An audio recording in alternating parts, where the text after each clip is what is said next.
first lights pierced my eyes. It's time to greet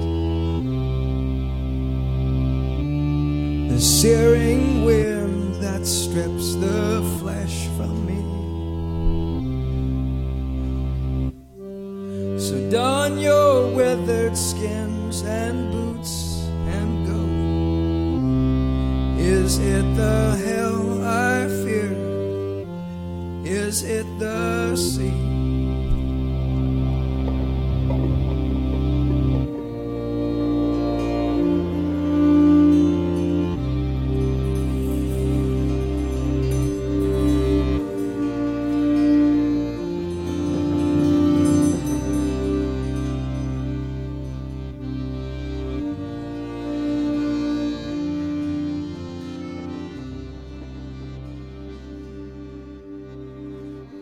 Hello, this is Ayana Young, and I welcome you to For the Wild podcast.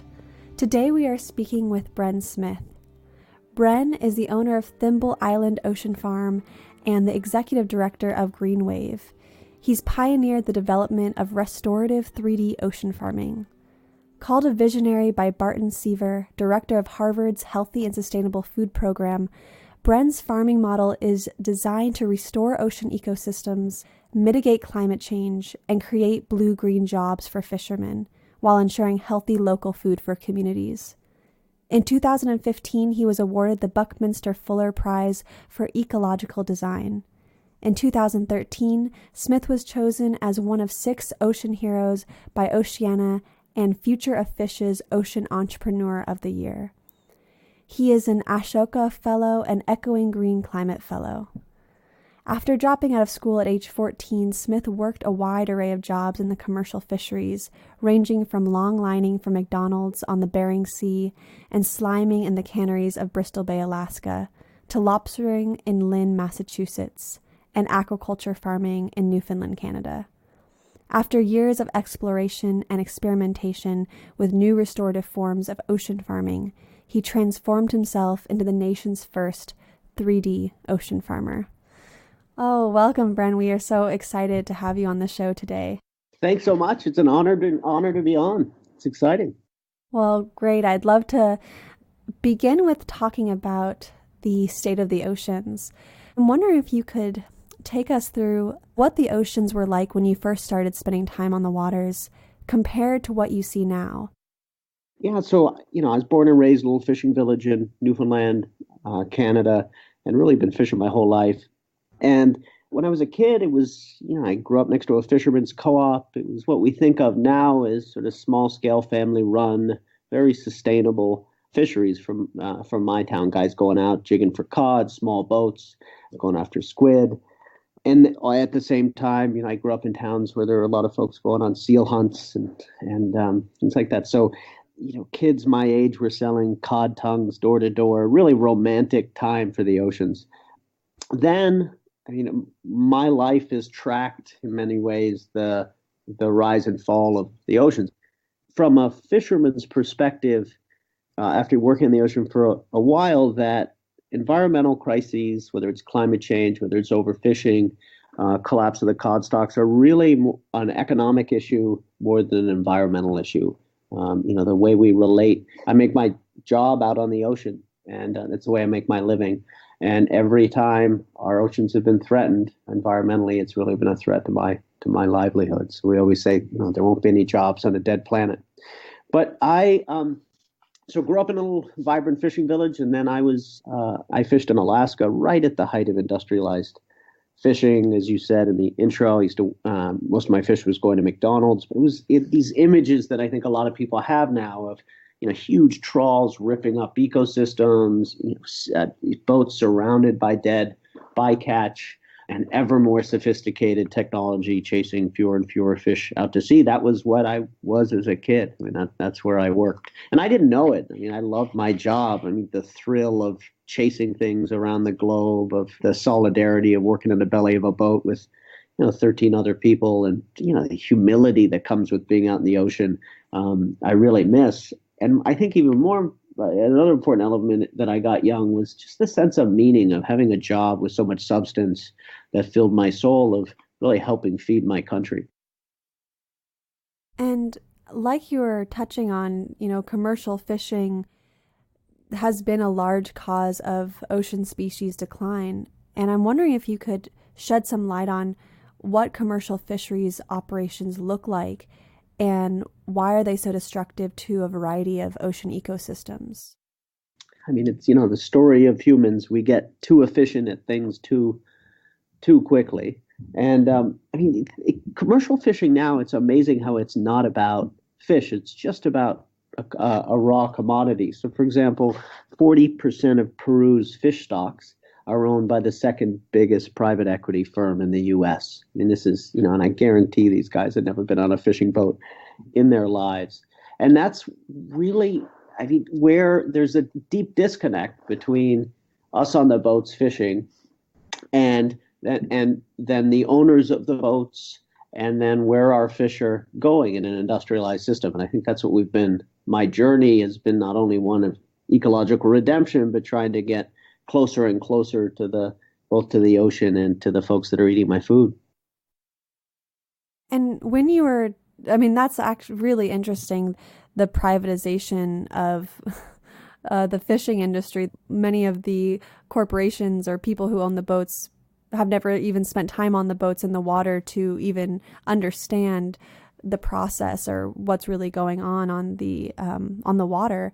And, you had just touched on the trawling and the different types of commercial fishing processes. So I'm just wondering if you could kind of visually explain to us, imagine we were out on a boat and, what is trawling? What are some of these techniques that are being used in commercial fishing? So I was, the big factory trawls we were on would throw literally miles of nets out into the ocean.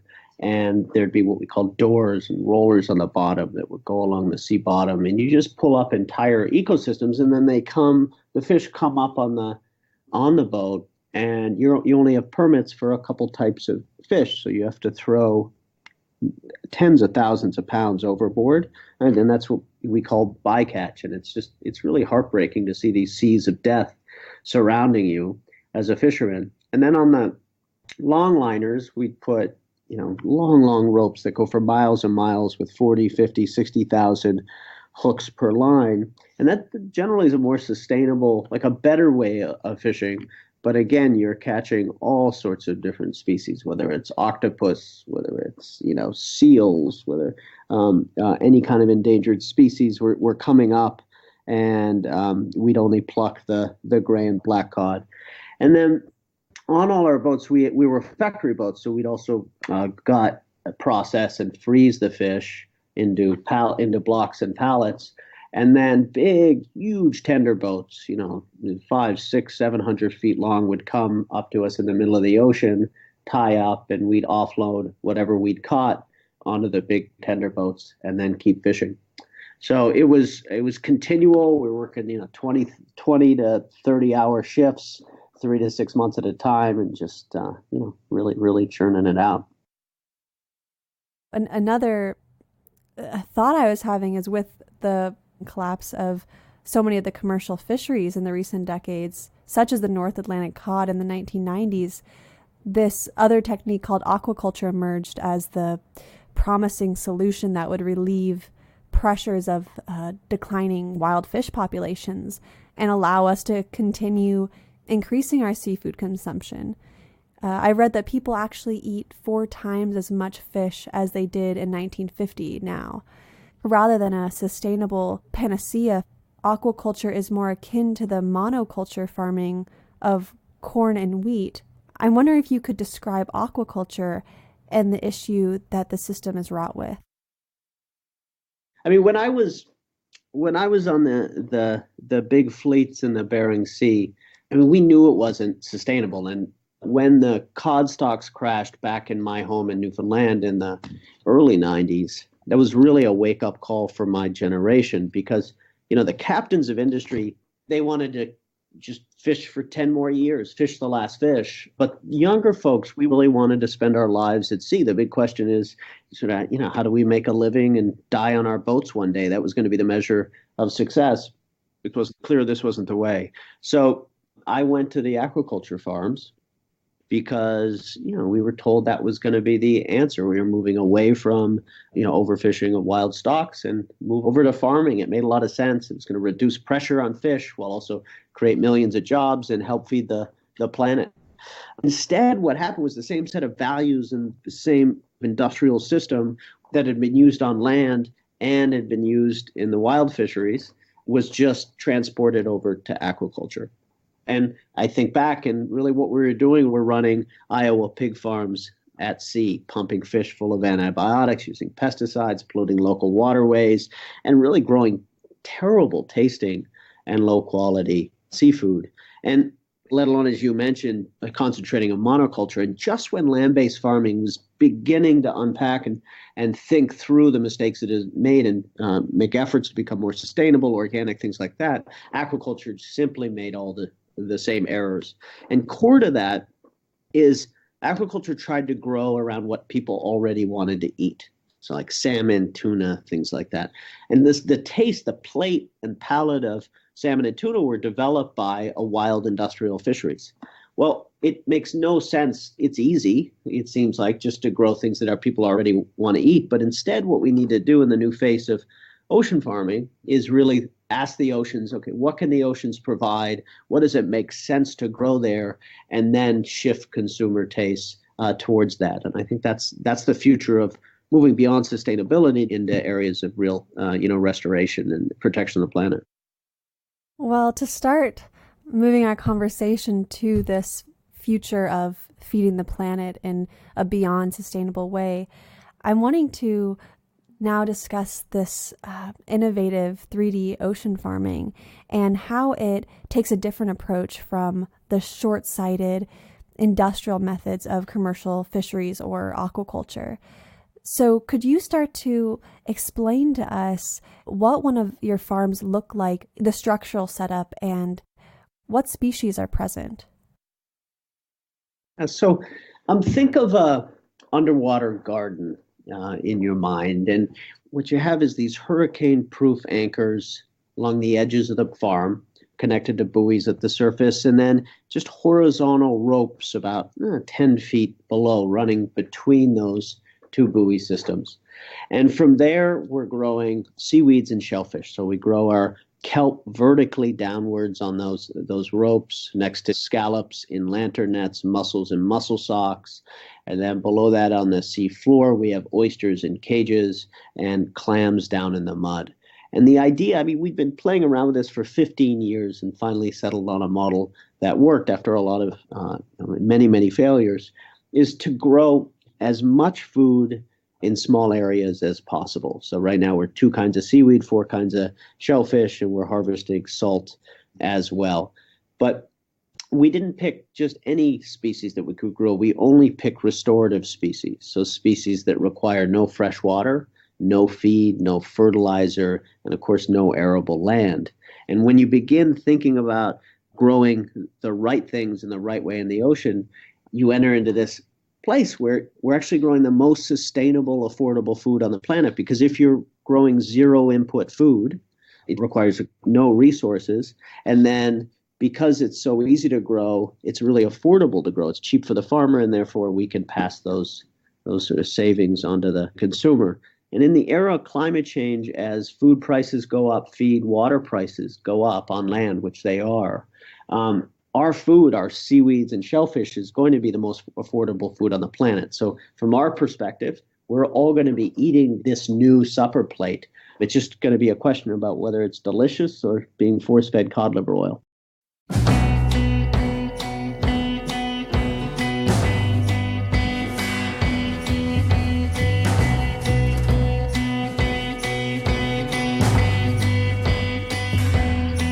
There's a smell here that stands my hairs on end. Dog hair in the heater, gas pumps and cedar and jackknives on the nine, and seabirds choked in fishing line.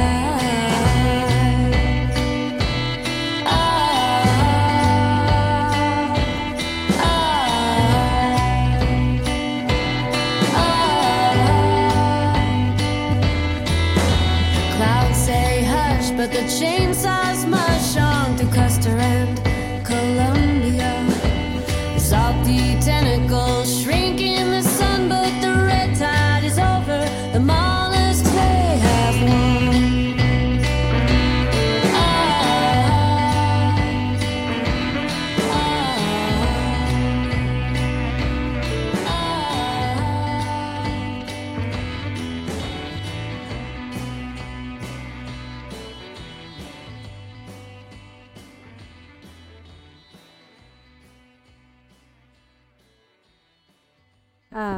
So, I've heard you say that 3D ocean farming is the most sustainable source of food in the world.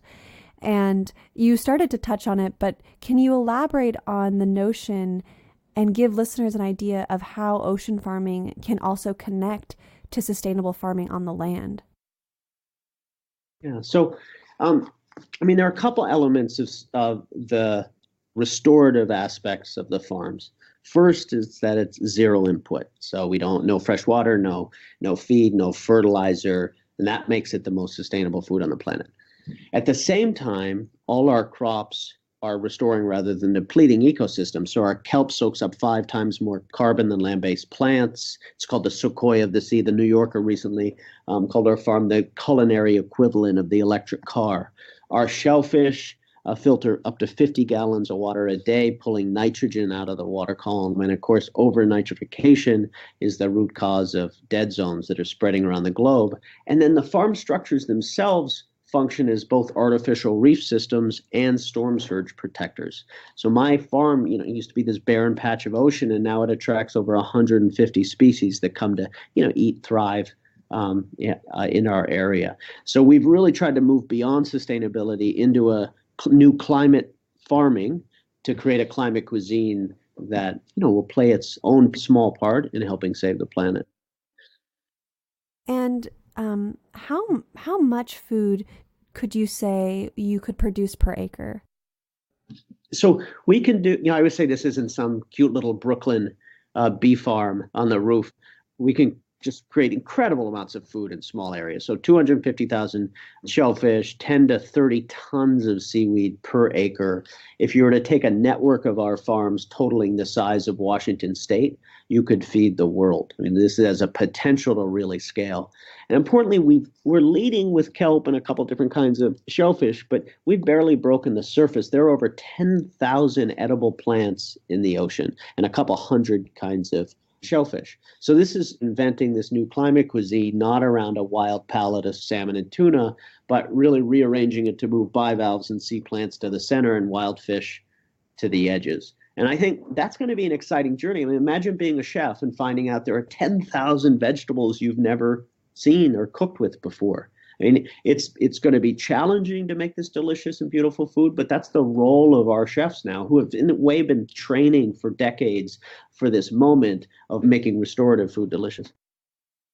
Well, yeah, it's just as we are running out of arable land and, droughts are going to become increasingly prevalent, and they already are, and the population continues to increase, feeding the world can turn to this form of ocean farming, and I think it's absolutely brilliant. And what you were saying about... Mm-hmm. Go ahead. No, sorry. No, you. Absolutely. I was just going to say that it's really interesting talking to land-based people who really care about food. It's wonderful. But too often our thinking about the food system as a whole stops at the water's edge. So we have both a crisis in our oceans where we have 700 growing dead zones. 1 out of 4 species are faced with extinction. We have acidification at rates we haven't seen in hundreds of millions of years. And then on land, climate change is expected to drive up corn prices up to 140% in the next 15 years. The carbon and methane footprint is absolutely terrifying. And then, as you mentioned, you have population rise and inequality, and food insecurity essentially is going to become the new normal. And with 85% of fish stocks overexploited, there's no way our oceans can bear that burden. But our food system will be pushed out to sea. The droughts in California and the water wars have really, I think, shown that. The question is, what are our oceans going to look like? Are they going to look like industrial soy farms, or are they going to be some sort of new model that we can build from the bottom up? And I think that's what's exciting for the space we're in as fishermen, as ocean farmers, is really how not to repeat the errors of former food systems and really do food right this time. I love that thought process of how do we not only grow food in the oceans, but not in this monocropped, input-intensive way, but something that's organic and restorative and, like you said, a garden underwater. From what I understand, most of the farms in operation currently are in the New England region, in addition to one in California. So I'm wondering, how easily are the farms replicated? And with the wide diversity of kelp and shellfish species like you've mentioned in existence, there seems to be a large potential for diversification in the type of species farmed. As it took you 15 years to establish a strong design for your farm, do you think there will be any significant challenges for people in a climate much different than New England, say in the tropics, starting their own farms? So we really have three levels, three sets of goals. One, we want to transform the ocean plate, make kelp the new kale, figure out the climate cuisine. Then two, really transform fishermen and others into restorative farmers that are stewards of the sea. And then the third is really build this blue-green economy. Like, let's have this be a viable economic engine for jobs. On land right now, 91% of land-based farms lost money last year. It's just stunning. That is not a viable source of jobs and income. Farmers are just struggling. They're making all their money off farm, part-time jobs. How are we going to get over that? One of the things we did was open source our model. So anybody with 20 acres and a boat and $10,000 now can start their own farm and be running the first year. The idea for us was designed around simplicity and quite honestly just being as cheap as possible, because we believe that's the secret to replication. Think of it as a nail salon model of the sea, where it requires minimal capital costs, minimal skill requirements. Farms will pop up all over the place, and they're profitable. So you can net between $130,000 and $150,000 a year and create 5 to 7 jobs on top of that. Again, that's net, not gross. And so we have 12 farms up and running. We'll have another 20 in the pipeline. And the model for scale here is what I think of as a green wave reef, which is 25 to 50 farms in an area, a seafood hub and a hatchery on land based in communities in need, sort of poor and working class communities, and then a ring of institutional buyers. We work with Google, work with universities, different folks like that. And then a ring of entrepreneurs doing value-added products. The beautiful thing about seaweeds, it's like the soy of the sea, especially kelp. It can be used for biofuels, pharmaceuticals, fertilizers, animal feed. You can weave it throughout the agricultural economy. And then you take this green wave reef and you replicate it every 200 miles. And that's how you have networked production that grows into scale rather than gigantic monofarms.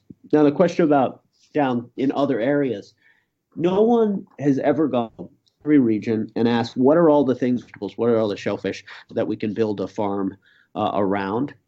So there is something there are species of sea plants and bivalves we grow in every region in the country. And as long as we keep the farm design really cheap, then it can be replicated in all different economic and environmental conditions. According to a study by the World Wildlife Fund, 90% of large fish have disappeared from the ocean since 1950, which was the onset of the industrial fishing, with populations continuing to steadily decline. The IUCN warns that the current acidification, warming, deoxidization are a deadly trio creating mass extinction. And then many have heard recently that the Great Barrier Reef has suffered its most devastating die-off on record. In just 9 months, bleaching caused by warmer water has killed around 67% of the coral in previously pristine parts of the reef. How would you build a buffer for warming temperatures and acidifying waters into your design? Yeah, so it's a great question, and it's a really scary question for farmers and land and sea. There's so much variability year to year, and it's going to be a tough era to grow food in. We're really thinking now about how do we work with the right sets of scientists to stay ahead of the climate curve. The good thing about sea plants is they're more resilient many of them are more resilient to acidification and effects on climate change. And then because there's such a wide range of different crops we can grow, we'll need to switch in new crops as conditions change. But we're going to need excellent science to do that. If I had an endless set of resources, I'd do a Manhattan-style project on seaweeds right now. No one's ever done a nutritional analysis of 500 seaweeds in the ocean. We need to do all 10,000. We need to figure out how to grow them all. Because it's zero input food, they are the vegetables we need to eat. As we enter the era of climate change, we just need a lot of scientific sort of advancement to be knowing how to grow them and grow them consistently. And I think at Greenwave, we're structured two ways. I have my own farm, a Thimble Island Ocean farm, but then we created Greenwave, which is the NGO whose role is to train a new generation of farmers, do the policy work, and then do a lot of R&D with the scientific community. And then I have Sea Green Farms, which is a for-profit entity that does the capital-intensive processing, infrastructure, and the market development. And sort of these organizations work in concert and in parallel in order to push markets, increase supply by working and training farmers, and then doing the R&D and the science necessary to keep this ecosystem alive. What's exciting for us is really trying to take on this idea of how to do food right. And of course, food justice is a huge part of this for us. Too often people have been, you can have very successful businesses and industries, but people and communities are left behind. So what we're trying to do is weave social and justice DNA of this new. I don't care if you're an undocumented immigrant. I don't care if you're a former felon. We're going to figure out a way to work together. But we're working to go beyond that, which this isn't just about folks working for us, but working for themselves. So we're starting to go into low-income communities and find people who want to start their own farms. Because, the beautiful thing about being a fisherman, being a farmer, is you're your own boss. You get to work on the sea. You have a self-directed life. You succeed and fail on your own terms, and you get this sense of meaning that is so important to me of helping feed my country. And that's a new form of sort of social economic justice that we need in the new economy, which is, giving people autonomy and agency over their own lives. I just want to kind of dive in a little deeper to what you were saying, being able to go into these working class poor communities that perhaps were once thriving when the fishing industry was thriving and now are impoverished. So if somebody wants to start a farm, what are the steps that they need to take to do it? Maybe if you could take us through how this economic process can help strengthen and diversify coastal economies again. Absolutely. We have requests to start farms in every coastal state in North America and 20 countries around the world. Like the demand this is like a tsunami of interest, and we have low capacity, and it's heartbreaking how often we can't help folks. The other thing is we have in our training programs 11th generation fishermen, lobstermen that, third generation lobstermen, there are no lobsters anymore. So we have the fishing community, but what I didn't expect was we have tons and tons of young land-based farmers who can't afford land and can't afford their own farms on land, but it's so affordable in the ocean that they're coming to start farms. I've got a new guy. He worked on a dairy farm for 8 years. It'd been forever when he started his own farm. He came to us. It's $25 an acre per year. He gave his $10,000 to start his farm, and he's up and going. So we're getting interest both from sea, from land, and then we also have Iraq veterans in our training program, indigenous folks. So it's a whole wide mix, which it makes me happy. It's close to my heart. The way you set up a farm is people come to Greenwave, and we do a long intake process. And the first thing people do is to try to figure out the permitting process. Our training program offers a couple of things. One is you get 2 years of consulting support. You get permitting support from our legal teams. You get gear from Patagonia, who's a wonderful sponsor of ours. And we agree to buy up to 80% of what you grow for 3 to 5 years at triple the market rate. And that allows farmers to just have this package to ensure that they're successful economically, and they become great growers in the process. So first thing they do is, find a lease, a water lease, and then they come out to our farms and from our floating classrooms and see what we do. And then we go with them and we actually help set up a farm on their sites. And then sort of over a 2-year period where we're going to them and they're coming to us and just learning along the way. There's so many latent skills along our coastlines of people just know so much about the ocean, know so much about machinery and food and growing that it's not taking a lot to train people. It's really about giving them an outlet to use all their skills and their creativity. And we just feel really lucky to do that.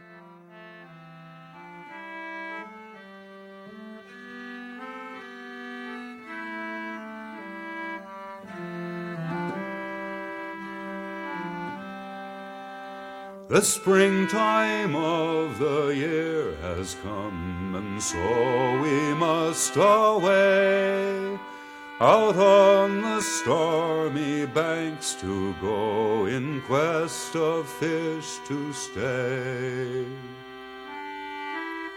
Where seas do roll tremendous strong, like mountain tops so high, and the wild seabirds around us in their mad career go by.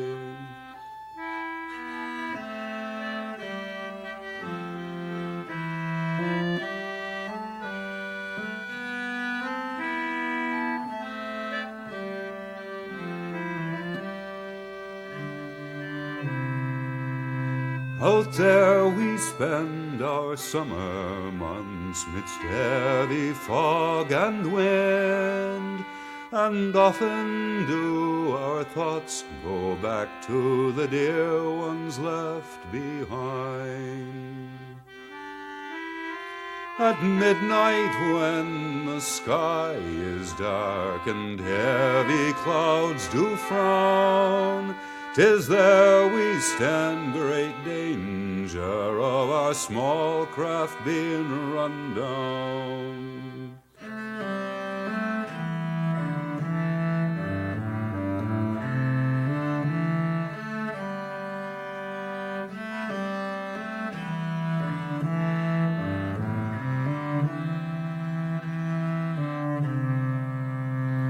And when those summer months are o'er, we return with spirits bright to see our loved ones and our wives who helped us in the fight.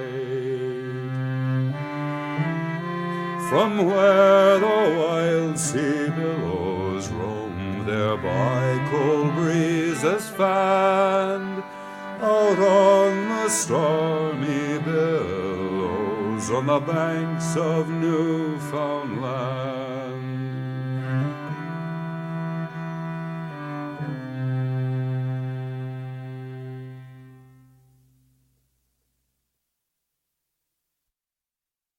Another question I was thinking of as you were speaking about the blue-green economy is the hatchery facilities. And I'm wondering how shellfish and kelp hatcheries differ from those breeding large fish such as salmon or tuna. You know, when large fish are born in hatcheries, they're often maladapted for the wild and can even potentially inundate wild populations with genetic traits that lower their survivability. Then they're also, they're pumped with antibiotics, they're dealing with viruses. So I'm curious if there are any similar risks associated with hatchery-bred kelp and shellfish intermixing with their wild relatives. Yeah, so I always say it's hard to do evil with kelp because it's such a powerful remediator. It doesn't take any inputs. It's like a soy, but not evil. And now for the hatcheries, it's really simple. What we do, we have an agreement that we have with our farmers, and we certify.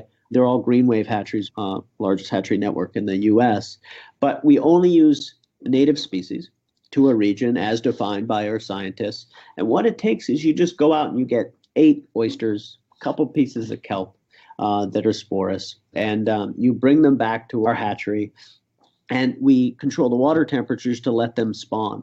So it's a completely natural process. We don't use any GMO. There's no non-local species. And all we're doing is, as they produce, there's a higher survival rate of their spawn and spores. So let's just take kelp for an example. So we go get some pieces of kelp that are reproductive. We bring them back to our tanks. We release the spores. And in the tanks, we have tubing with string wrapped around it, just regular, household string. And the spores stick to those strings. And so you have this, fuzzy little tiny seaweed on the string. And then you take that string out to the farm and just wrap it around your ropes on the farm. And then that's it. it's in a way, it's a lazy job. Once every 2 weeks, you go back, you make sure the seed is at the right level in the water column so that it gets a nice mix of nutrients and light. And that's all you got to do because, again, you don't got to feed it. You don't have to water it. All these things, both with aquaculture and with land that are a challenge, aren't a challenge for us. So the good thing is consumers now are there's a consciousness, and through all, whether it's restaurants, whether it's regular consumers, policymakers, that questions of native species, of hatchery, of all the hangover from industrial aquaculture, people are really asking the right questions. And we have the luxury of taking those questions and then sitting down and being like, okay, how do we not make those same mistakes? So we've really done that with our hatcheries. I think the flaw in our hatcheries right now is they're too energy intensive. We're doing some fundraising right now we've designed a mobile hatchery that can run on solar and wind, but we need to, trial test it. But I think right now that's a flaw of ours, but we'll get there. Fascinating. I hope to be able to come out and see this operation one day. And also, I say definitely come out. What's interesting is, so you think of aquaculture and you think of big pens everywhere.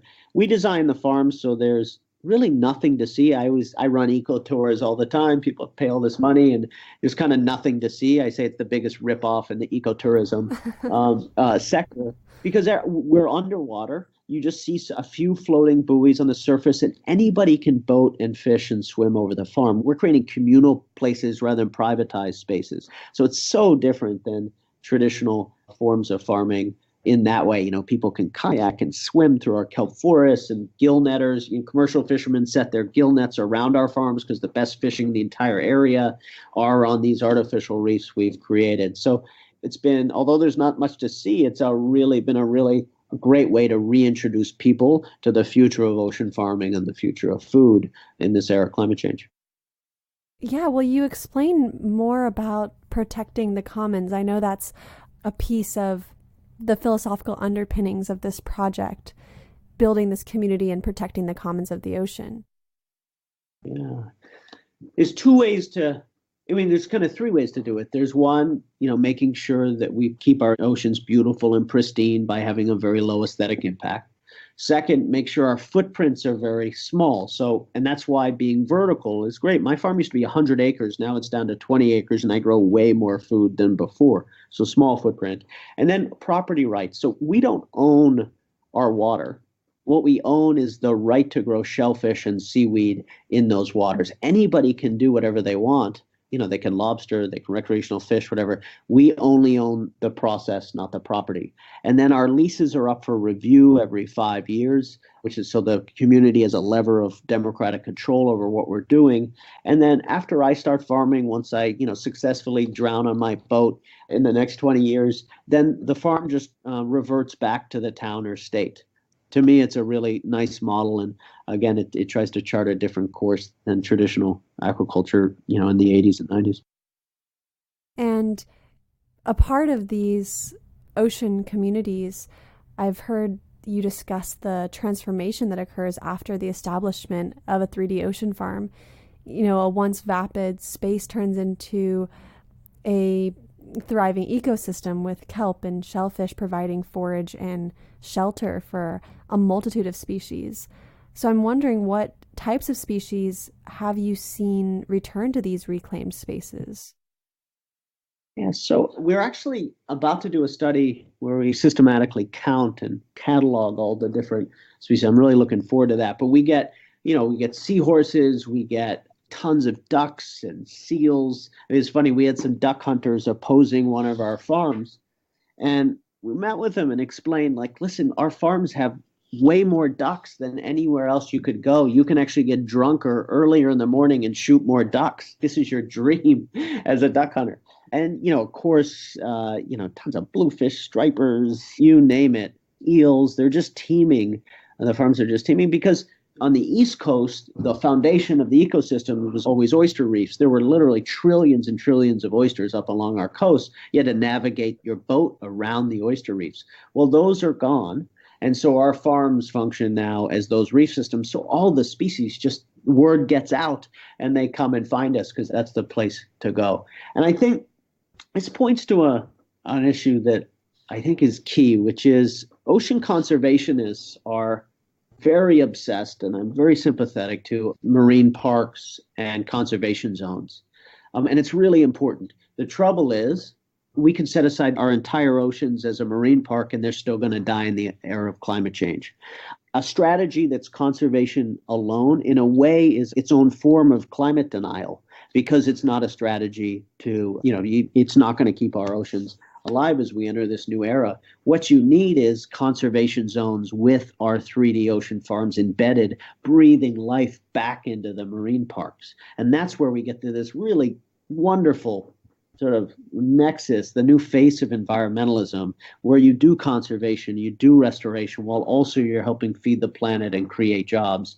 And I think for my generation and generation younger, the folks doing urban gardens in Detroit, doing solar in the Navajo reservations or in the haulers of Kentucky, we're all coming together around this new era of a new version of environmentalism that I think is much more dynamic and exciting. And it's not just about stopping pipelines. It's about saying yes to something. So we need to fight back and stop destructive forms of development while we build a better and more beautiful world and an economy that we all want to participate in. That's been fun. I'm actually looking forward to going to the climate march in April in DC, because it's a chance that, my little piece of the puzzle joins with all the other pieces of the puzzle of all these folks fighting for a new climate safe community. I'm hoping to take my boat again this year. I took my boat there 2 or 3 years ago, whenever the march was in New York. So this time I'm hoping to make it all the way down to DC.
I am just amazed with all of the moving pieces of this vision, and it just makes so much sense every time you explain it. I think, yes, well, of course, this is just brilliant how it's tying in and weaving so many different parts of what is needed to mitigate climate change, to rebuild communities, human and otherwise. And I'm also wondering, as the ocean climate continues to change, species are expected to continue to move northward, and ecosystem assemblages will likely reshape.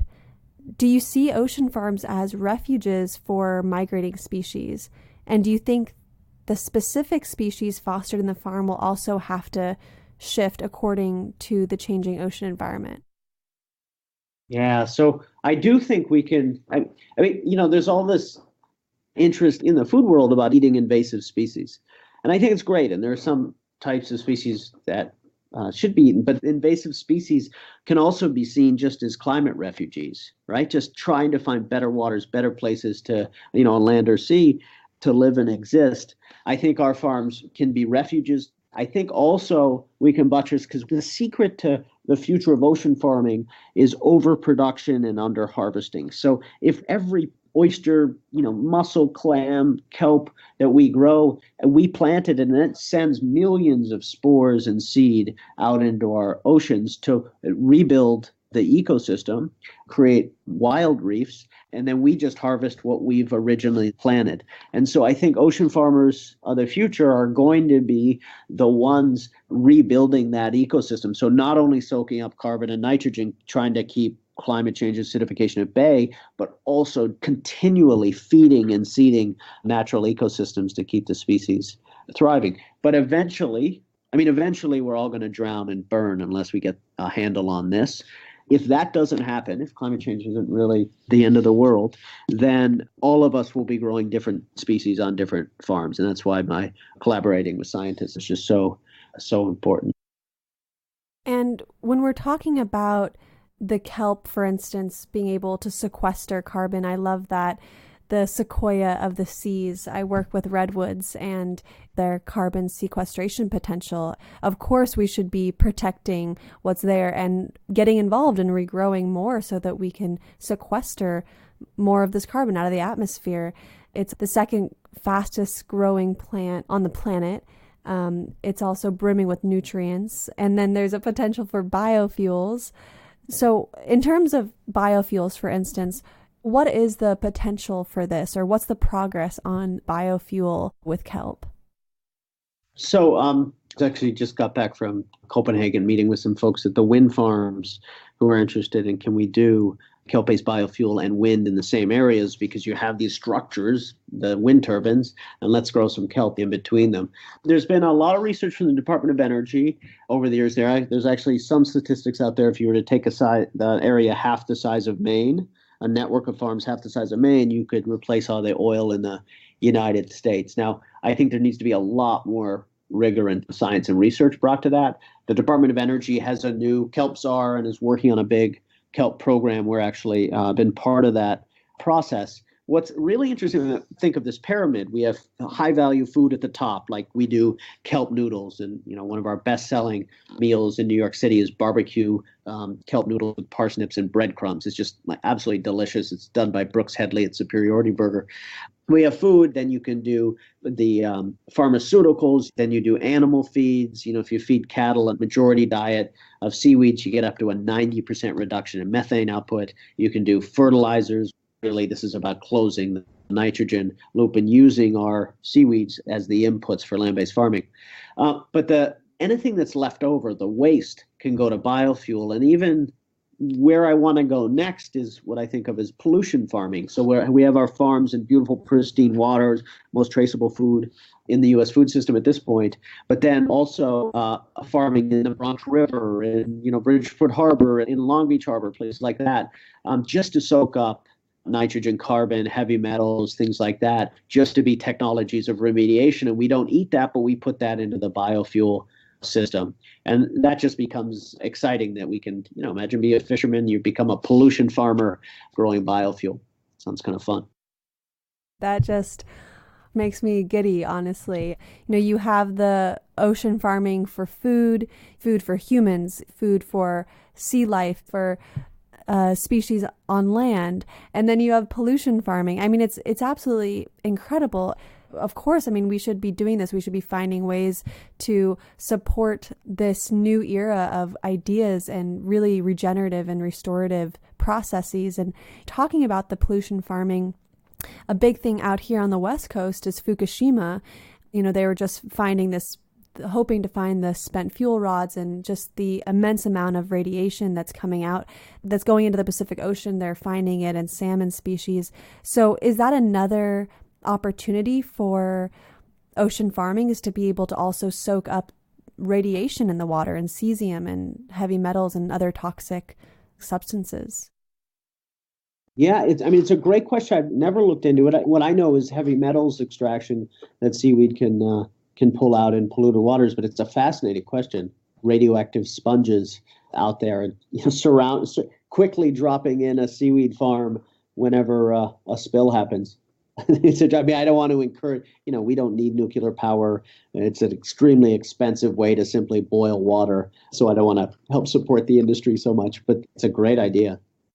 Well, right. It just seems like the bioremediation possibilities are endless because in the world we live in at this point, we're dealing with spills of toxicity and fossil fuel extraction all over the world. And, we're not seeing these bioremediative methods put in as much as they should be. And so I'm, very interested in being able to support that. And how do people support Green Wave? How can people on any level, whether that's becoming a farmer themselves or supporting the movement or supporting the scientific measures, how can people get involved from a number of different levels to start building and supporting the regenerative world, really?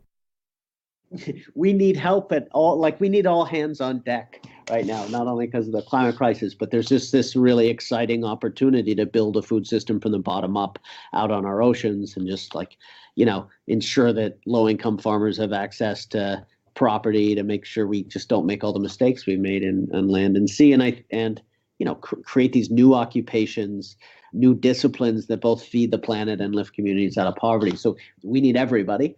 I think one way, go to greenwave.org, and we have programs we have fellowship programs. We've got volunteer internship programs, whether it's, diving to map kelp forests or all these different components. Of course, we're just a small organization and we need resources because the demand is just huge. We have a farmer sign up where you can write in and we can connect you. Like if you're in a pocket of other farmers that want to start farms, we link people up and then provide support. So, we're working on an open source manual right now, online manual called The Underwater Gardener, so anyone can start their own farms. I mean, my goal here is not to be the center of this. I hope, 5, 6, 7 years from now, I disappear. You find me just happy floating around on my farm farming, that this isn't about me, but rather it's about thousands of other people both telling the story, taking my system and making it better, innovating. I can't wait to come to a farm in 10 years and barely recognize it because someone's brought their brilliance to it. And yeah, I think it's a great moment for the oceans and it's exciting. So come join us.